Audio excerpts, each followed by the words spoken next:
Hello everyone, welcome to Oxfam English program. This is Yaqub Ashrafi. Dear guys, हमने ये series शुरू किया है स्ट्रक्चर, इंग्लिश के स्ट्रक्चर्स। देखो, अगर आपके पास बहुत शानदार स्ट्रक्चर है ना, बहुत खूबसूरत बिल्डिंग भी बन सकती है। मैं कहता हूँ देखो, इंग्लिश भी एक बिल्डिंग है और इसके जो कंपोनेंट्स हैं, इसके जो इंग्रेडिएंट्स हैं, वो वर्ड्स हैं, स्ट्रक्चर है और ग्रामर है। राइट, ये इसके इंग्रेडिएंट्स हैं और जितना ही ये मजबूत शानदार इंग्रेडिएंट्स होगा, बिल्डिंग उतनी ही शानदार बनेगी।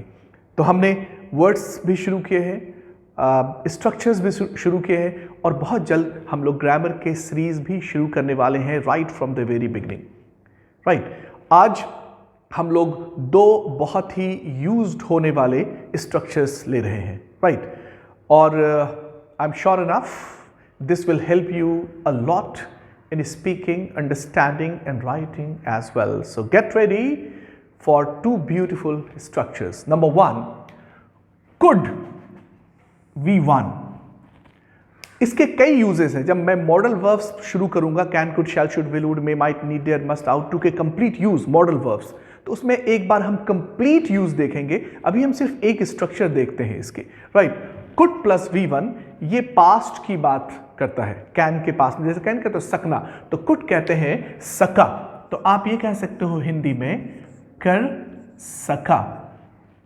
ये तो एक सिंबल है, जैसे सिंबॉलिक वर्ड में जा सका, आ सका, पढ़ सका, बोल सका, लिख सका, एटसेट्रा एटसेट्रा। तो ये तो वर्ड है। अगर आप वाक्य यानी सेंटेंस में बोलना चाहें, आप कहते हो ना, अरे मैं तुमसे नहीं मिल सका, सॉरी मैं तुम्हें कॉल नहीं कर सका, वो समय पे नहीं पहुंच सका, एटसेट्रा। ये सेंटेंस हम बोलते हैं। जैसे, क्या तुम उससे मिल सके? मैंने अपनी ओर से बहुत कोशिश की पर कामयाब नहीं हो सका। राइट, तो ये सका हम बहुत बोलते हैं। राइट, और आपको पता है कि जब कभी भी मॉडल वर्ब हो, उसके बाद मेन वर्ब अपने पहले फॉर्म में आता है। और अगर नेगेटिव बोलेंगे तो इसी में नॉट लगेगा, और क्वेश्चन बोलेंगे तो कुड पहले होगा। राइट, तो आप कुछ एग्जाम्पल देखो। आप कहोगे मैं वहाँ नहीं जा सका, I could not go there. Right, I could not go there. तो जब कभी भी आप निगेटिव बोलेंगे तो कुड तो रहेगा, इसी में नॉट लगाएंगे और वर्ब का पहला फॉर्म रिमेन सेम। अगर क्वेश्चन होगा ना, तो ये कुड पहले होगा, उसके बाद सब्जेक्ट होगा और उसके बाद वर्ब का पहला फॉर्म होगा। ठीक है, जैसे आप कहोगे मैंने अपनी ओर से पूरी कोशिश की लेकिन कामयाब नहीं हो सका। इसको क्या कहेंगे? मैंने अपनी ओर से पूरी कोशिश की लेकिन कामयाब नहीं हो सका। इसकी इंग्लिश अगर आप लिखेंगे तो कहेंगे आई ट्राइड माई बेस्ट। राइट, आप ये भी कह सकते हो आई tried my level best but could not succeed. अच्छा, माइंड इट ओवर हियर, ये जो वर्ड है ना, बट कुड नॉट सक्सीड, याद रखो, succeed is a verb and success is a noun. और सक्सेस जब कभी भी यूज होगा ना, तो वो गेट के साथ यूज होगा। तो कुड नॉट गेट सक्सेस आप बोल सकते हो। आप ऐसा नहीं बोल सकते but could not success, no. याद रखो, अगर वर्ब होना है तो सक्सीड, अगर नाउन होना है तो सक्सेस, लेकिन ये प्रीसीड करेगा गेट के साथ। तो I tried my best but could not succeed, या I tried my best but could not get success. क्या तुम समय पे पहुंच सके?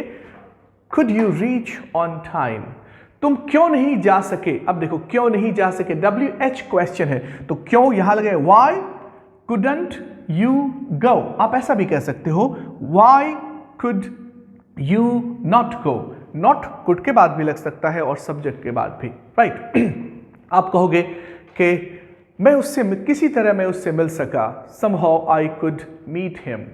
राइट, मैं इसे पूरा नहीं कर सका, I could not complete it. क्या तुम वहां पहुंच सके? Could you reach there? मैं उससे बात नहीं कर सका, I could not talk to him. तो जब कभी भी सका की बात करेंगे तो कुड प्लस V1, और ये स्ट्रक्चर्स बहुत यूज़ होगा। देखो, पता है, मैं एक ही बात बार बार रिपीट करता हूँ। अगर जानना 1 किलो इम्पॉर्टेंट है तो बोलना 100 किलो इम्पॉर्टेंट है। यानी $1 मिलियन वर्ड में बोलता हूँ, अगर आप इसे समझ गए ना तो learning English should become easier. और वो क्या है? न बोलना न जानने का प्रॉब्लम नहीं है, न बोलना न बोलने का प्रॉब्लम है। आप बोल के देखिए, आप देखोगे कि बाय एंड बाय धीरे धीरे धीरे धीरे आप शानदार बोलने लगे हो। स्टार्ट तो आज से करें आप, राइट? तो कुड प्लस V1 सका, आप कहोगे ना, अरे मैं अपना काम समय पे पूरा कर सका, I could complete my work on time. वो क्या तुम नहीं पहुंच सके? couldn't you reach, right? तुम क्यों नहीं पहुंच सके? why couldn't you reach? hope this structure is clear। और अगर ये क्लियर हो गया है तो नेक्स्ट स्टेप देखो कितना खूबसूरत है। यहाँ पे है could have, उसके बाद वर्ब का तीसरा फॉर्म। देखो यहाँ पे could के बाद वर्ब का पहला फॉर्म था, क्योंकि could मॉडल है इसलिए वर्ब का पहला फॉर्म, और यहाँ पे have है इसीलिए वर्ब का तीसरा फॉर्म। और इट टॉक्स अबाउट पास्ट, और इसकी जो हिंदी मीनिंग होगी वो होगा कर सकता था। दिस इज कर सकता था, राइट? जैसे वह नहीं आ सका, he could not come. When he आ सकता था, he could not have come. तो सकता था जब कभी बात करेंगे ना तो कुड हैव और उसके बाद V3 वर्ड देखो। जा सकता था, कुड हैव गॉन। इंतजार कर सकता था, कुड हैव वेटेड, राइट? मना सकता था, could have persuaded और could have convinced। कैरिंग पहुंच सकता था, could have reached। बता सकता था, could have told। समझा सकता था, could have made understand। याद रखो, समझने की इंग्लिश होती है understand, तो समझाने की इंग्लिश होती है make understand। और अगर इसका निगेटिव होगा ना तो आपको पता है कि could में नॉट लगेगा, could not और have V3 remain same.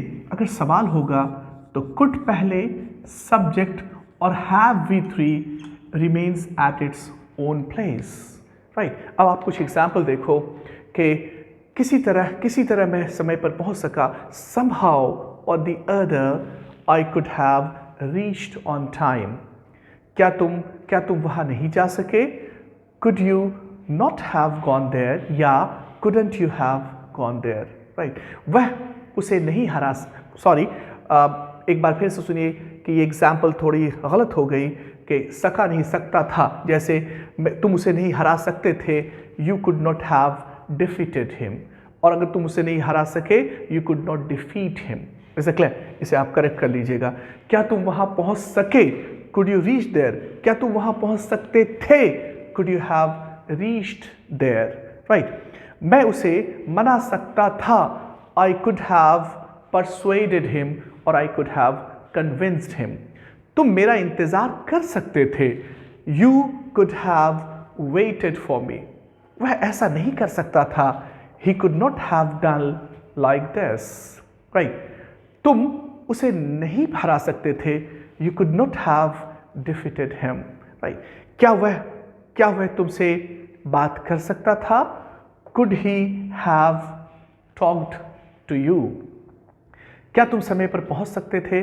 Could you have reached on time? तुम क्या कर सकते थे?